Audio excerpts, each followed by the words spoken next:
پردہ یا حجاب شریعت مطہرہ کا وہ قانون ہے جس کے ذریعے عورت کی عزت، اس کا وقار، اس کی قدر و قیمت، شرم و حیا، اس کا مرتبہ اور حیثیت کی حفاظت ہوتی ہے، جو دین اسلام نے ہم عورتوں کو بخشا ہے۔ دین اسلام نے پردے حجاب کے مطابق وہ احکامات بیان کیے ہیں جن کے مطابق ایک عورت اچھی ماں، اچھی بیٹی، اچھی بہن، اچھی بیوی بن سکتی ہے۔ پردہ عورت کی پاکیزہ اور پارسا زندگی لے کے ایک بنیادی اہمیت رکھتا ہے،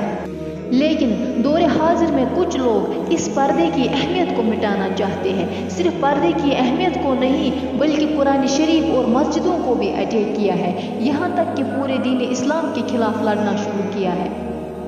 لیکن میں ان کو مختصر الفاظوں میں سمجھانا چاہتی ہوں کہ اگر آپ لوگ اپنا نام بلند کرنا چاہتے ہیں، عزت کمانا چاہتے ہیں، انصاف کرنا چاہتے ہیں، تو اس کے لیے ایک ہی چیز کافی ہے، اور وہ یہ ہے کہ اسلام کو قبول کیا جائے، دین اسلام کو قبول کیا جائے، تو تم لوگوں کا نام اللہ تعالیٰ بلند کرے گا اور تم لوگوں کو اللہ تعالیٰ عزت دے گا، کیونکہ اللہ تعالیٰ کے بس میں ہے عزت دینا اور ذلیل کرنا۔ وَتُعِزُّ مَا تَشَاءُ وَتُذِلُّ مَا تَشَاءُ، جس کو اللہ تعالیٰ چاہتا ہے عزت دیتا ہے اور جس کو نہیں چاہتا ہے بے عزت کرتا ہے، ذلیل کرتا ہے۔